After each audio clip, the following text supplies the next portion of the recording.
Tollywood star Vijay Sethupathi ఇప్పుడు బంగారు గుడ్డు పెట్టే బాత్ అంటున్నారు. అందరికీ తనే కావాలి. సౌత్ మార్కెట్ కోసం నార్త్ వాళ్ళకి తానే కావాలి. తమిళ్ మలయాళం మార్కెట్ కోసం టాలీవుడ్ బ్యాచ్ కి కూడా విజయ్ సేతుపతి కావాలి. అంత స్పెషల్ ఎందుకు తన వెంటే ఎందుకు అంతా పడుతున్నారు? కేవలం మార్కెట్ మాయాజాలమేనా? విజయ్ సేతుపతి ఉప్పెనలో విలన్ గా కనిపించాడు. మెగాస్టార్ మూవీ సైరా నరసింహారెడ్డి మూవీలో సపోర్టింగ్ రోల్ మెరిశాడు.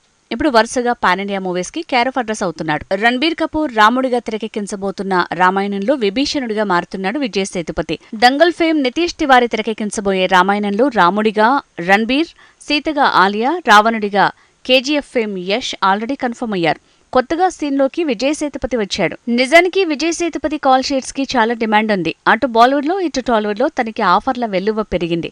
ఉప్పెన డైరెక్టర్ బుచ్చిబాబు మేకింగ్ లో రామ్ చరణ్ చేయబోయే సినిమాలు కూడా విలన్ విజయ్ సేతుపతి అంటున్నారు. బాలీవుడ్ మూవీ జవాన్ లో విలన్ గా కనిపించిన విజయ్ సేతుపతి అక్కడ కూడా సక్సెస్ అయ్యాడు.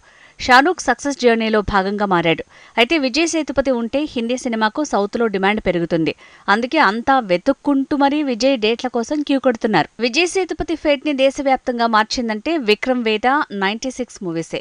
అందులో తన పర్ఫార్మెన్స్ కి ఫిదా అయి తనని తన సినిమాల్లోకి తీసుకోవాలని హిందీ తెలుగు దర్శకులు క్యూ కట్టడం మొదలైంది. దీనికి తోడు తమిళ మలయాళ మార్కెట్లో హిందీ తెలుగు సినిమాలు సేల్ చేయాలంటే ఆ సినిమాల్లో విజయ్ సేతుపతిని తీసుకోవటమే ఈజీ వే అన్న అభిప్రాయం కూడా తన కోసం అంతా క్యూ కట్టేలా చేస్తోందంటున్నారు.